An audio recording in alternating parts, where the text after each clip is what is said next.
ईंट भट्ठा। जी हाँ, अगर आपके पास में पैसे करोड़ों में इन्वेस्ट करने के लिए हैं तो आप यहाँ पे ईंट भट्ठा खोल के काफ़ी ज़्यादा पैसा कमा सकते हैं, क्योंकि आपको तो पता ही होगा कि ईंट की डिमांड यहाँ पे कभी कम नहीं होने वाली है।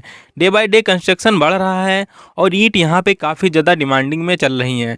तो यहाँ पे अगर आपके पास में करोड़ों में पैसा इन्वेस्ट करने के लिए है तो आप यहाँ पे ईंट भट्ठा खोल के काफ़ी ज़्यादा अच्छा प्रॉफिट कमा सकते हैं। जी हाँ, आज की इस वीडियो में मैं आपको बताने वाला हूँ कि आप एक ईंट भट्ठा से कैसे पैसा कमा सकते हैं, इसको आप कैसे खोलेंगे, कौन कौन से लाइसेंसेस आपको लेने पड़ेंगे, कितना इन्वेस्टमेंट जाने वाला है, अर्निंग कैसे और कितनी निकल के आने वाली है।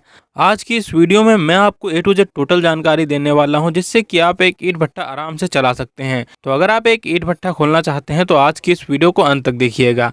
चलिए देर न करते हुए इस वीडियो को स्टार्ट कर लेते हैं। हेलो गाइस, मेरा नाम है अरुण पासवान और आप देख रहे हैं मास्टर ब्रेन। अगर आपको एजुकेशन से रिलेटेड वीडियो देखना पसंद है तो हमारी वीडियो को लाइक करके चैनल को सब्सक्राइब कर लीजिएगा और आने वाले बेल आइकन को भी दबा दीजिएगा, जिससे कि हमारे आने वाली नई वीडियो की नोटिफिकेशन आप तक सबसे पहले पहुँच सके। तो चलिए सबसे पहले हम बात कर लेते हैं कि अगर आप एक ईंट भट्ठा खोलना चाहते हैं तो आपको यहाँ पे लोकेशन कैसी रखनी है और कहाँ पे आपको लोकेशन रखनी है, कितनी जगह आपको चाहिए होगी। तो सबसे पहली चीज़, आपको किसी जंगल से 1 किलोमीटर दूर वाली जगह पे आपको ये एक ईंट भट्ठा खोलना है। इसके अलावा आपको कोई शहर या फिर गाँव के 1 किलोमीटर वाली जगह पे ही ईंट भट्ठा खोलना है। और आपको कोई ऐसी जगह ही देखनी पड़ेगी जहाँ की मिट्टी खासकर दोमट हो या फिर चिकनी मिट्टी हो, जहाँ पे आपका भट्ठा अच्छी तरीके से चल सकता है, क्योंकि चिकनी मिट्टी से जो है ईंटें बहुत अच्छे बनते हैं। अब ये जहाँ पे भी आप अपनी जगह रखना चाहते हैं वहाँ पे पानी का इंतजाम होना चाहिए। बोरवेल आप करवा सकते हैं और वहाँ पे जगह आप ले सकते हैं 2 से 5 एकड़ तक, जहाँ पे आप अपना ईंट भट्ठा आराम से चला सकते हैं। और ये जगह ऐसी होनी चाहिए जहाँ से ट्रांसपोर्ट आराम से हो सके, ट्रक ट्राली या फिर जेसीबी वगैरह आराम से आ जा सकें। अब यहाँ पे आपके कौन कौन से लाइसेंसेस लगने वाले हैं, तो सबसे पहले आपको यहाँ पे पोल्यूशन कंट्रोल बोर्ड से एनओसी लेनी पड़ेगी। इसके अलावा खनन विभाग से आपको एनओसी लेनी पड़ेगी मिट्टी निकालने के लिए। इसके अलावा नगर पंचायत या ग्राम पंचायत से भी एनओसी लेनी पड़ेगी। इसके अलावा अगर आप बड़े स्तर पे ये बिजनेस करना चाहते हैं तो यहाँ पे आपको फैक्ट्री एक्ट के तौर पे यहाँ पे एक रजिस्ट्रेशन आपको करवाना पड़ेगा। बाकी आपको यहाँ पे एक ट्रेड लाइसेंस बनवाना पड़ेगा। इसके अलावा आपको जीएसटी नंबर लेना पड़ेगा। ये सारे लाइसेंसेज और एनओसी से आपका ये बिज़नेस बिल्कुल ही आराम से रन कर सकेगा।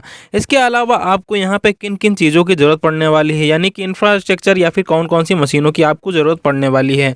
तो सबसे पहले आपको मिट्टी खोदने के लिए ट्रैक्टर या फिर जेसीबी की ज़रूरत पड़ने वाली है।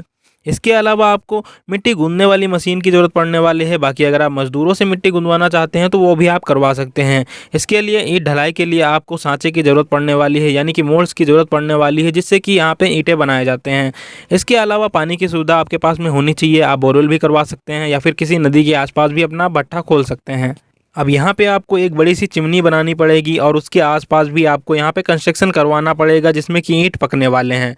तो लगभग अगर बात करें कि आपका इस बिज़नेस में इन्वेस्टमेंट कितना जा सकता है, तो ज़मीन आपको खरीदनी पड़ेगी। इसके अलावा आपको इंफ्रास्ट्रक्चर बनवाना पड़ेगा, कंस्ट्रक्शन करवाना पड़ेगा, कोयला वगैरह मंगवाना पड़ेगा ईंट पकाने के लिए, मिट्टी वगैरह आपको मंगवानी पड़ेगी। तो टोटल ज़मीन खरीदने के बाद, सारी मशीनरी लेने के बाद, इसके अलावा आपके लाइसेंसेस लेने के बाद, कोयला वगैरह लेने के बाद अगर बात करें कि आपका टोटल इन्वेस्टमेंट कितना जाएगा, तो लगभग आपका यहाँ पे 2 से ढाई करोड़ रुपये आराम से इन्वेस्ट हो जाएगा। और आपको कोई ऐसी जगह ही ढूंढनी है जहाँ पे आपको मज़दूर आराम से मिल जाएं। मज़दूरों को रहने के लिए आपके पास में व्यवस्था होनी चाहिए। उनके खाने पीने की व्यवस्था आपको ही करवानी पड़ेगी अगर आप बाहर से मज़दूर मंगवाते हैं। और इसके अलावा आपको मज़दूरों को पेमेंट एकदम सही टाइम पे देना पड़ेगा, जिससे कि आपके पास मज़दूर रुक सकें। तो 2 से ढाई करोड़ इन्वेस्ट करने के बाद आपका प्रॉफिट कितना होगा इस बिज़नेस में, तो इस बिज़नेस में आपका कोई फिक्स नहीं है कि आपका यहाँ पे प्रॉफिट कितना होने वाला है। हाँ, यहाँ पे लगभग एक ईंट बनाने में 3 से 4 रुपये का खर्च आता है और वो ईंट बिकती है जाके 6 से 8 रुपये या फिर 9 रुपये में एक ईंट बिकती है। यहाँ पे आप 50% तक प्रॉफिट कमा सकते हैं एक ईंट के ऊपर। और आप एक चिमनी में एक साल में लगभग 10 लाख से 50 लाख तक यहाँ पे ईंट बना सकते हैं। और यहाँ पे ऐसा होता है कि अगर आपका सीज़न अच्छा चल रहा होता है, यानी कि सीज़न के टाइम पे ही ये बिज़नेस चलता है, यहाँ पे अक्टूबर से लेके जून तक यहाँ पे ईंटें बहुत ज़्यादा मात्रा में बिकती हैं। तो इस टाइम पे अगर आपकी ईंटें बिकती हैं तो आप यहाँ पे काफ़ी ज़्यादा प्रॉफिट कमा सकते हैं। लगभग 20 से 30 लाख रुपए आप आराम से प्रॉफिट कमा लेते हैं सालाना इससे। और अगर आपका बिज़नेस काफ़ी ज़्यादा अच्छी तरीके से चल जाता है तो आप इससे करोड़ों भी कमा सकते हैं, क्योंकि आप यहाँ पे ज़्यादा इन्वेस्ट करेंगे तो उसी हिसाब से आपका ज़्यादा प्रॉफिट भी निकल के आएगा। लेकिन यहाँ पे आपको एक चीज़ का भी ध्यान रखना पड़ेगा। बरसात में यहाँ पे ईंटें गल जाती हैं। अव्वल ईंटें जो होती हैं वो नहीं गलती हैं काफ़ी हद तक, लेकिन जो कुछ ऐसी ईंटें होती हैं, पीली ईंटें होती हैं, वो गल जाती हैं। तो आपको यहाँ पे ध्यान रखना पड़ेगा कि बरसात में ईंटें कैसे बचानी है। या फिर आपको यहाँ पे बरसात में थोड़ा बहुत घाटा भी झेलना पड़ सकता है। बाकी इस बिज़नेस में आप काफ़ी ज़्यादा अच्छा प्रॉफिट कमा सकते हैं।